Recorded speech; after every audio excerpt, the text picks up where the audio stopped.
Huh? Confused, right? Mentee selling, mentor buying. This is the thing is happening right now. Now, what's happening is that we all know that Druckenmiller, all right, Stanley Druckenmiller is the mentee, and George Soros is the mentor. And the two of them made great money back in 1992, which 30 years ago, they made $1 billion from shorting the pound. Now, in total itself, right, they made $2 billion. $1 billion for Soros himself, $1 billion for the fund.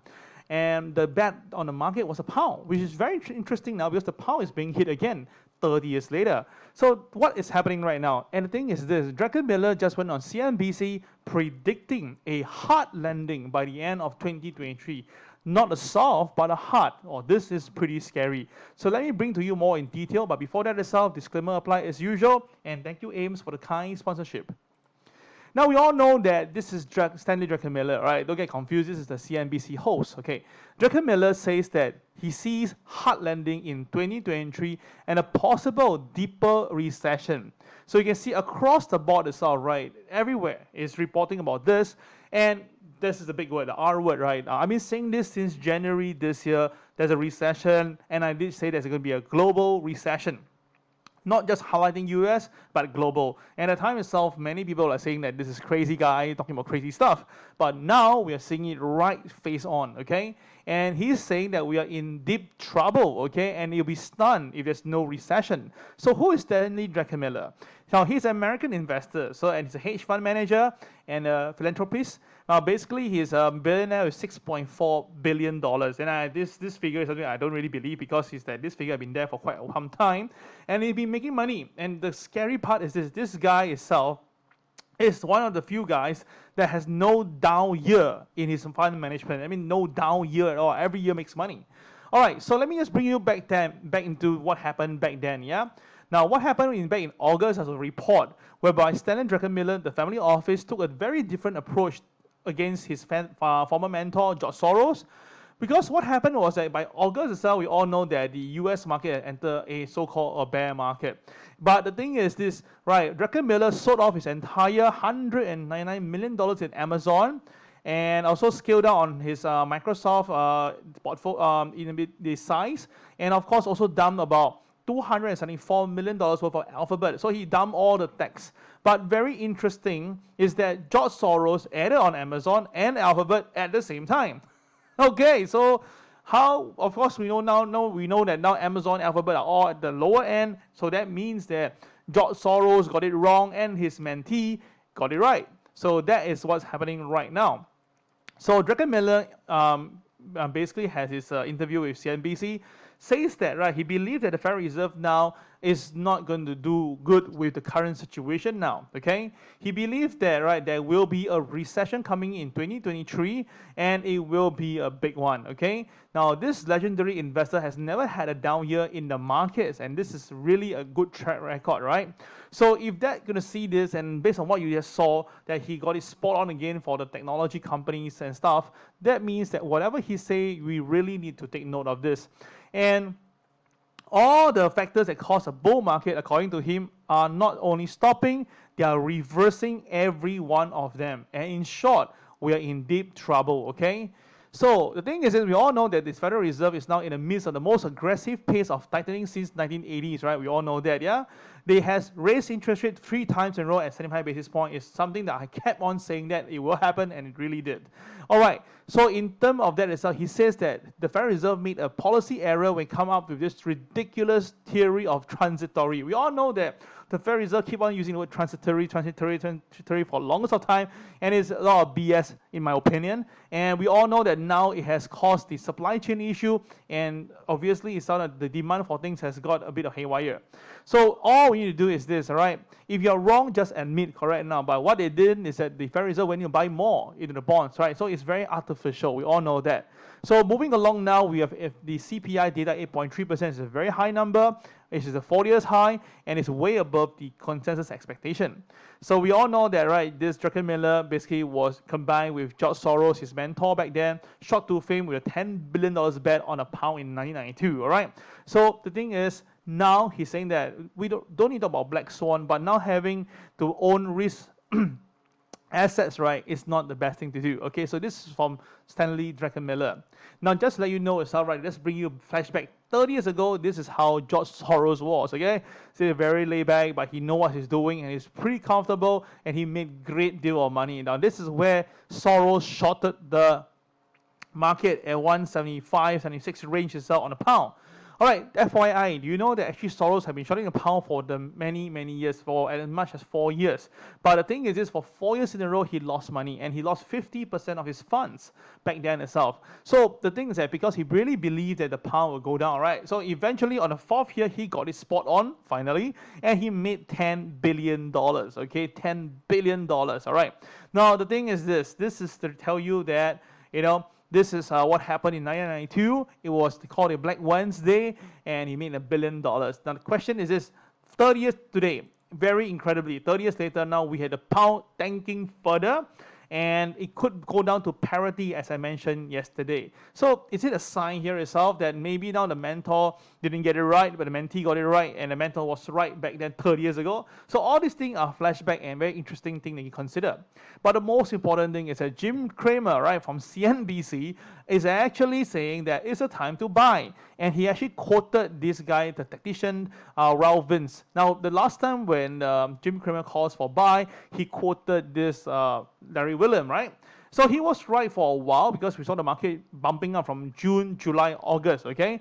But then after that, from August to now, the market sold down so badly that obviously he has to keep quiet, right? So you bring in another guy now, and Ralph gave a different view, all right? So I'm going to show to you why Jim Cramer says it's time to hold your nose and buy something. Now, I'm going to explain this to you.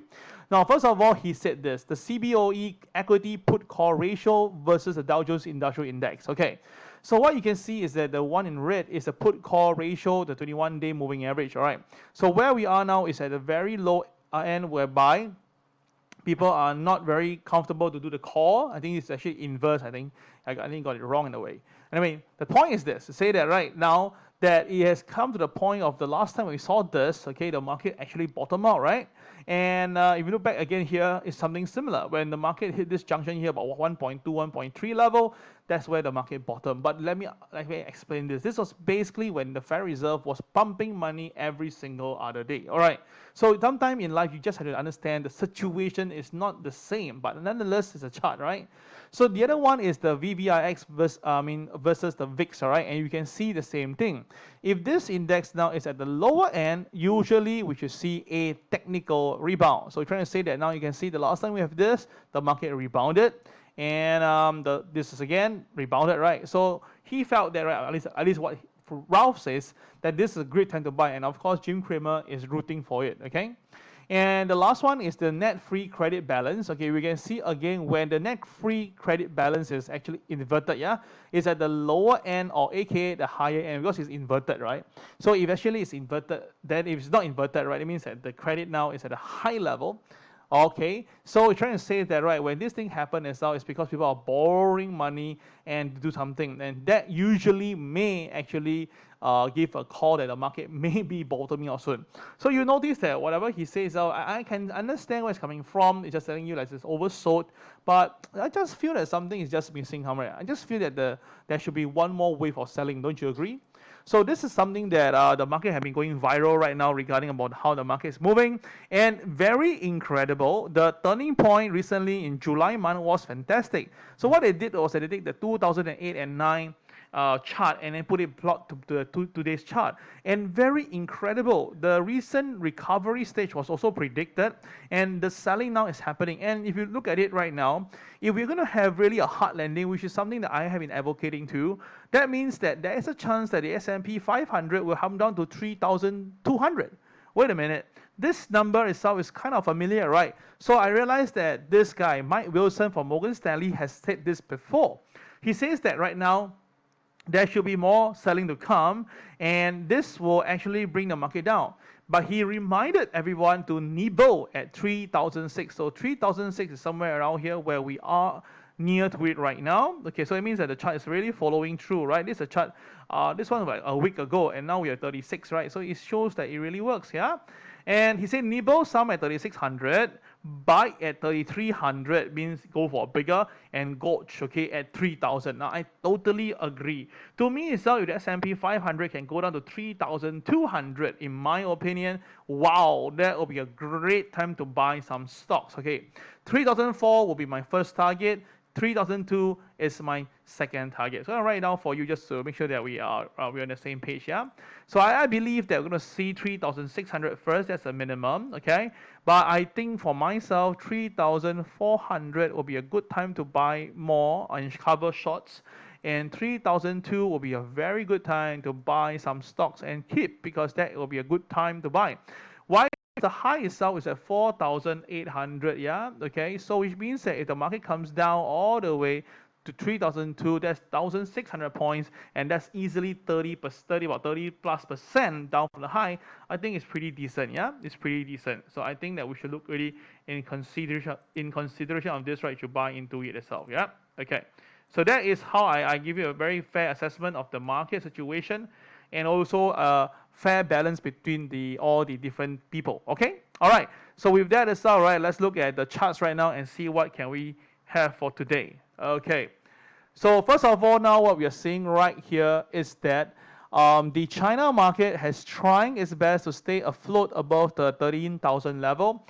This morning, the high went up to 13,072, but now it's pulling back again. And now we're having a Friday today, and we do have some more the robo contracts for this month, and we also have some options expiring. Hence, therefore, overall, I feel that this market can't stay. Yeah, I kind of feeling that the market will not be able to hold past the 13,000. Is now coming down. Yeah, as we're speaking right now, I believe that it's going to go down and lose the trend line again. So for today, the trend line will be at 12,931, and if the market loses that as well, right, I repeat, 12,636 will be my target. Yeah.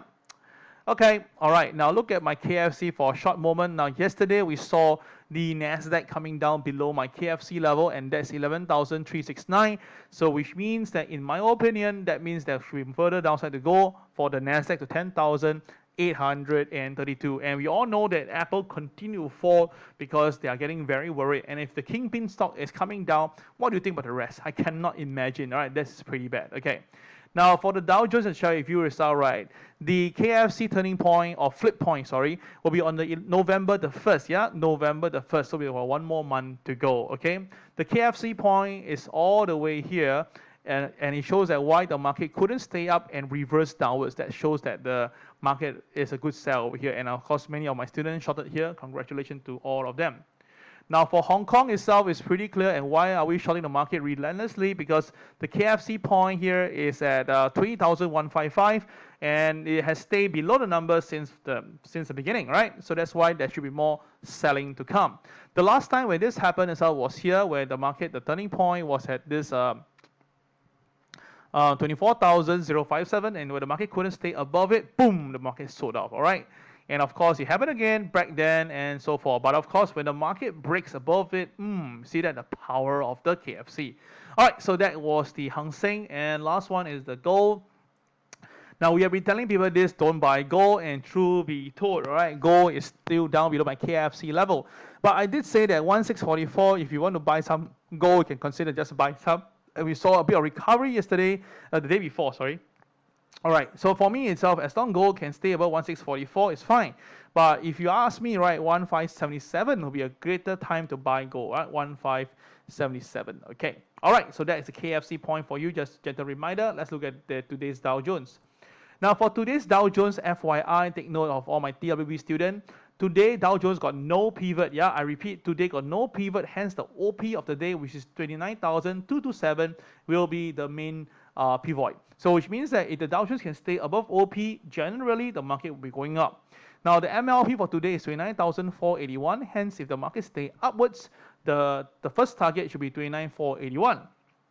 But if the selling do come back in again and goes below opening price, okay, then the first support will be at 29,117, and you can see very incredible, right? Let me just show to you right now. Yeah, you can see this KCB level came all the way. Oh, let me just bring it back to you. Very long time ago. Let's bring it all the way to the back. You can see it came from this support level, and that was back in 2020. Yeah, 2020. And every time when the market hits this number 29177, the market will stage an incredible rebound. You see, for 3 days in a row, every time we hit 29117, the market rebound. So this is going to be a big warning, guys. Please take it down, okay? If the market really goes below 29117 and close below that, oh my God, the next trip down, it will be a big one, guys, a big one, because the next KCB is at 28,462. All right, this is no joking matter. So that means that if the market do come down, the next target is 28,462, and that is a 600 points potential movement. Yeah, you don't want to play with this. Okay, very, very important. Now, the NASDAQ today is the CCYR again, so it's a single yellow. So although the KSI is green, that means you can see the selling, the market have been quite stable on the downside. Now, that means that every time we come back here, the market rebound. And this level happened to be 11,084 level, okay? So same thing, if the market do close below 11,084, close below, then the selling may bring it all the way down to 10,610 level, okay? So traders, do watch out for this, okay? This is no joking matter. Yep. All right. Now, how about the S&P 500? Let's take a look.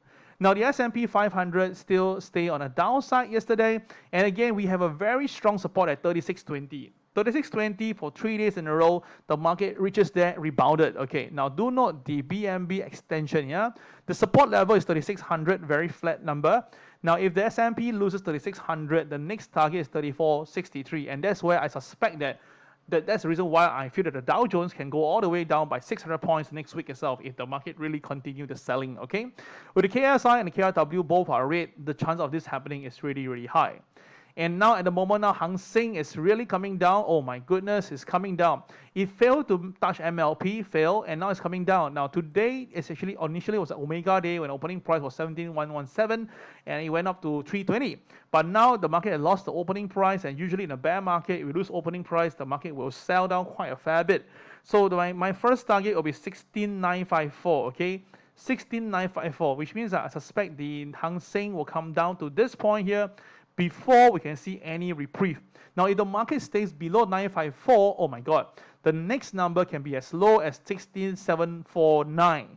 Now, with the KSI and the KRW both are red intensively, there is a chance to see this happening. All right, so clear for traders to watch out. The Nikkei. Now, Nikkei has reversed.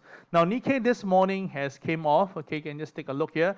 Nikkei this morning, the high was 26,254, but the MLP was 26,276. So by not able to stay above the MLP, it pulls back down is not a good sign. All right, it's not a good sign at all. Okay, let me just delete this. There's a line there itself. Okay, it shouldn't be there. Okay, anyway, so if the market now goes down and lose this BNB support at 25,905, oh my goodness, the next number can be as bad as 25,083. Now that means that we're talking about a potential about 800 points downside if this really happened. Now, of course, it is possible if the Dow Jones lose 600 points, then for the Nikkei lose 900 points or 800 points is fairly very possible. Yep. Okay.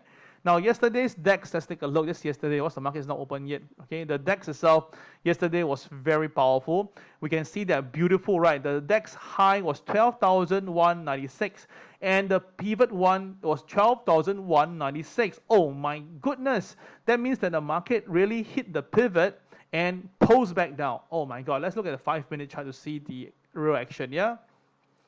Now you can see this is why I love my charts. Okay, look at it. Oh my goodness, look at it. Oh my God, look at the high. The high basically touches the 196 level exactly, couldn't stay up, bang, came back down all the way. So you can see once again how powerful is my TWB pivot level. Really incredible, right?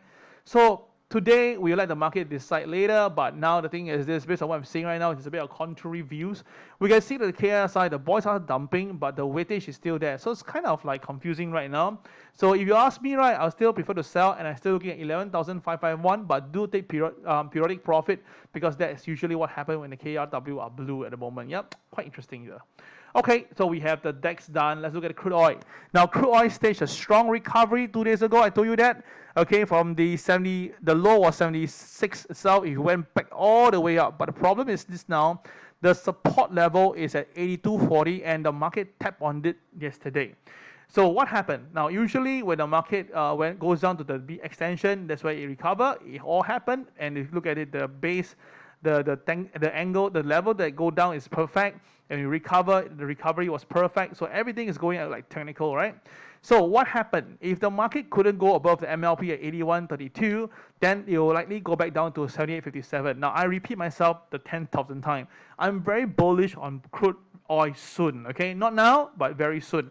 I believe that crude oil will be a good buy in the near term, and I'm looking at $75 range should be a very good time to buy. Okay, 75 range. Now at the moment now, both KSI and KRW are both red, so therefore more selling is kind of expected. Okay. Now, how about this? The gold market. As I mentioned earlier itself, right? Gold could basically, as long as it stays above 1644, it's okay. But at the moment now, both KSI and KCX are still on the downside. Although the KCX shows that the selling has reduced, but the boys are still selling. And you can see from since this point here, whereby, oh, sorry, the colors is bad. Okay, moment. Let me just bring the colors in. Okay, here we go. You can see that, right, since this point here, when the KSI turns from green to red, no matter how, any rebound is meant for selling. Any rebound is meant for selling. So I'm not going to be half surprised to see gold coming down again in the near term. I believe that with the dollar going to be blowing up again, there's a good chance that gold will come back down to 1566 level, the same thing that I said earlier itself, okay?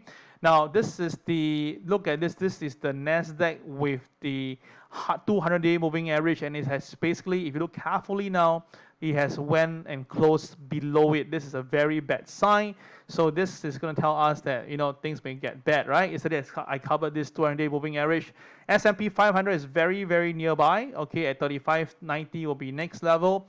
And of course, for Dow Jones itself, is already below the 200-day moving average, and that's the reason why I kind of believe that there will be more selling. Now, why I changed this to this point, because I know you see the dollar, okay? This is the US dollar currency. Now, we do know that there was a pullback on the dollar recently because it was overly bought within the last 2 weeks, all right? But of course, now it has come down and hit my strong support at 112. So which means that if I get it correct, next week itself, it's going to challenge 114.71. And if it does do that, right, that means that chance of the gold price coming down to 1566 is going to be very, very, very, very high, okay? Very, very high. So that's the reason why am I spending a little more time on this. Now for silver itself, we have seen a little bit of reprieve right now, but still, if the goal is to go down all the way to that point, 1566, then of course, there's a high chance that this silver will drop back to $18. And I repeat myself for the 10,000th time too, if silver anytime can come down to $17, that will be a very, very good time to buy loads and loads of silver, okay? Loads and loads of silver, okay, at $17, okay? So that is something that I want to share with you right now, okay? Very important stuff. Yep, okay, got it? Okay, fantastic. I can see that you guys understand where I'm coming from. And of course, the next market will be the cryptocurrencies. Cryptocurrencies, you can see right now, there's a little bit of pullback right now. The market failed to go, Ethereum failed to stay above 1343, the MLP level. Hence, tonight or today, we will see 1288. I repeat, we should see 1288 coming in for this Ethereum, yeah? At the moment now, my KSI, although we don't use the current bar, but if it really comes down to this point, I'm pretty sure the selling is going to kick in pretty hard, yeah? Okay, so that is Ethereum. And the last one will be Bitcoin. Now, Bitcoin has trying to go above 20,000. It didn't go there. Now it's back down again. And you can see today, both moving average MA30, 19597, MLP 19537. Both of them is resisting the market. So what it's trying to say is, very good chance that the market most likely, okay, there's a very good chance market most likely is going to sell down back to 18,958, okay, if the market really get pushed down, because today's a doji, it's a directional day, and if it stays below OP, that means the chance of market coming down to 18,958 is very, very high chance, okay? So this one, please take note of this, okay? All right, please take note of this. This is not a joking matter, all right? All right, so that is the what I have to share with you for today itself. But before you go, I want to share something very important with you, which is the VIX. Okay, just give me a moment. Let me bring the VIX in. Okay, let me just bring the VIX in and let me just do something over here. There's a lot of information coming in right now, and a lot of my students are messaging me on the side. Okay, now this is the VIX on the weekly chart. Okay, it has break out the weekly chart. Okay, so yes, indeed, 34 was the target I mentioned, and it reached there and it pulled back. All right, so I'm gonna say this up front. I believe that, in my opinion, yeah, VIX, if it stays above the 32 level, this time round is going to hit for 42. And I suspect that there will be something pretty bad might be happening next week, okay, from Monday to Wednesday. I cannot pinpoint that. I got my reason for sharing this right now, but I'm just saying that be careful from now till Wednesday. All right, there should be something pretty drastic that may happen to the stock market. And if it really does happen itself, right, that means that, you know, it's better to, you know, stay out for time being. All right, because you can see right now Apple on the weekly chart itself is really down and it's lost the 152 support level. It's at trade 142 right now. And if you ask me, right, how low Apple can go, in my opinion, okay, my opinion is all right, it should be heading to the 138 zone, okay? And if things get a bit drastic, okay, a little bit more drastic, we could see it going down all the way to this point here at 133. But at 133, it will be a very good price to consider to look some buying, okay, at 133. Now, FYI is all right. Mr. Warren Buffett now is also pretty badly hit, yeah?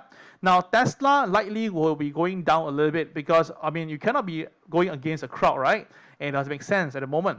So for me, it's all right. I believe Tesla is going to go down to 243 in the near term, okay? 243.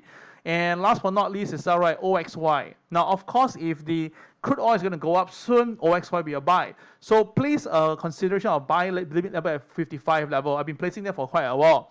But recently the crude oil price goes up, right? So that's why it rebounded. But if there's a chance of crude oil pulling back down, I believe that $55, 56 level will be a very good time to buy some OXY, because I still believe that OXY should be able to hit my target of $80 in the near term, maybe like 3 to 4 months down the road, okay? All right, 55 buy, 80 sell. All right, this is Cal signing off. Hope you like this session.